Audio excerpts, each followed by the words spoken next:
welcome back everyone to Next Level Refs for 2026. I know we've done a couple of little posts to welcome you to the year, but this is the first face-to-face, I guess. Look, talking to you today about pre-season preparation. Not so much mental preparation today, that we're just going to focus on the physical side of things. Now, depending on when your season starts or your pre-season matches start, is going to dictate how hard you can go now and how much time you have to prepare. So you're going to just have to work out when your season starts, when your refereeing actually starts, and low and slow is the key to start with. For some of you, particularly maybe myself nowadays, long and slow is the way to go, but in terms of pre-season preparation, long and slow is the way to go. Maybe your season starts at the end of April. I know the junior season down here starts end of April, early May. Some of your seasons might start much earlier, and usually the seniors, senior football starts even earlier than that. You may very well be having some pre-season matches that you have to prepare for now. They may even start halfway through February, for example. As we film this is late January, just before school goes back. Some of you might have been back at work already. For the students, you're probably not back at school yet. And just letting you know that depends on what you've done throughout the season, throughout the off-season, I should say. So if you've done nothing over the summer break, fantastic, good on you, absolutely awesome, and allowed your body to recover. But you don't want to go straight into those really, really hard sessions to start with and do sprints straight away, because neurally it's going to take you a long time to recover. All right, so without going into all of the sports science, as I mentioned to you, long and slow is the way to go. If you have access to one of your fitness trainers around your states, that might really, really help you. So you can talk to them and tap into their level of expertise and knowledge. Otherwise, there's a bunch of different apps around. Now, for example, one example might be there's a Couch to 5K. So if you've spent time watching the cricket, etc., on the couch, watching the tennis, and nothing really over the summer, or very little over the summer, then maybe you're going to start a little bit slower. For example, that Couch to 5K or Couch to 10K, we know that you probably run more than 5 kilometres in a game, is a really easy start. So for example, it might be a 5-minute warm-up with light exercise. It could be even walking with dynamic stretching, so you're doing your movements. That's the feeding the chickens, all that, leg swings, all of those types of exercises in your warm-up. Then you're going to do the bulk of your running, which might be as simple as the first session, 6 or 8 times 1 minute running, 1.5 minute walking. So run 1 minute, 1.5 minute walking, times 6 or 8, and then a nice easy cool down again to let that lactic acid get out of your muscles, and that's where you do your static stretching. So that's where you hold the stretches rather than dynamic ones. All right, so dynamic stretches at the start, static stretches just returning the muscle to its original length, and that will help you with your recovery. Again, don't just sit down as soon as you finish, because you won't recover as quickly. You want to allow time to adapt.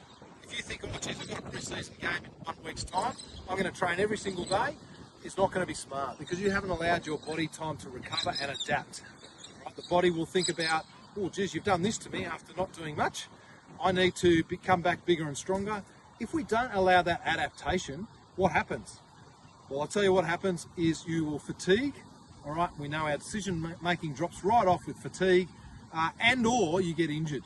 All right, and that's not going to set your season up well if you come back too hard and fast and you injure yourself. You have to allow that cardiovascular conditioning, but as well as the conditioning of your muscles and your tendons and ligaments. Okay, if you come back too fast, some of those micro tears, and then suddenly you've put yourself back weeks and weeks and weeks. So long and slow is the key. Follow some of that.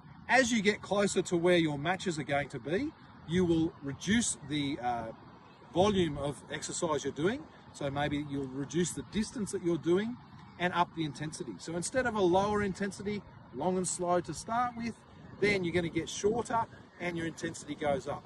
How do we measure intensity? Some of you guys will have fitness watches, some of you will have heart rate monitors.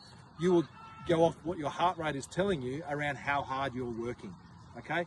Some of your conditions might be really hot at the moment. It's a very hot time in Australia at the moment, maybe really humid. So you need to start thinking about not just in your matches, but in your training, your nutrition and your hydration.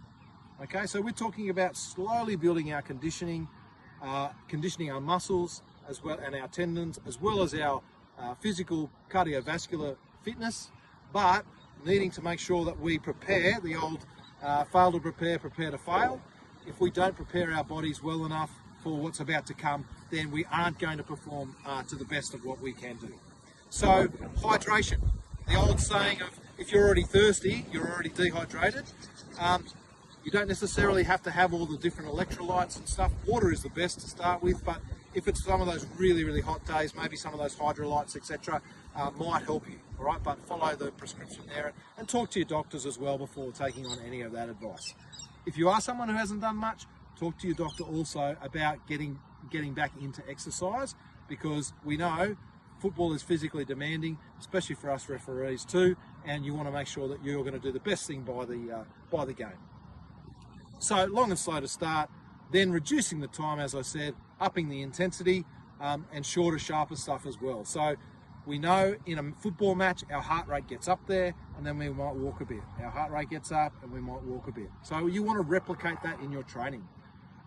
For in-season training or building up to pre-season matches and then season matches, you don't want to be doing those big, long runs anymore, okay? So that preparation happens now to set your season up. You're going to be more specific to what we're going to referee in season. Right now is our building blocks. We want to build that foundation so we can put that speed and that endurance stuff on top, so we can really meet the level of football that we're refereeing, okay? Now, that depends on whether you're an elite referee, whether you are just doing juniors, whether you're just doing the state league stuff, whether you're doing a mix, maybe you're running some lines and refereeing. So again, don't forget, prepare properly, allow yourself some carbohydrates well ahead in advance to allow your body to digest them. Maybe try that in training. If you have a big spaghetti bolognese, for example, an hour before a game, you're not going to be able to utilize that energy, all right, because your body's still trying to digest it. So think about that, allow your body time to digest it so it can use that fuel for your matches. Hydration, hydration, hydration, and then you can go out on the basis of what you've done with your training. All right, we can talk more specifically. Again, if you've got any more questions, write in. We're happy to produce some information for you. We'll put you into contact with the right people in your states and territories, so that you can go out, be physically prepared as well as possible, ready for the season to come. And that way, that will take your game to the next level. All right, all the best. Get in touch. We're looking forward to working with you guys again in 2026.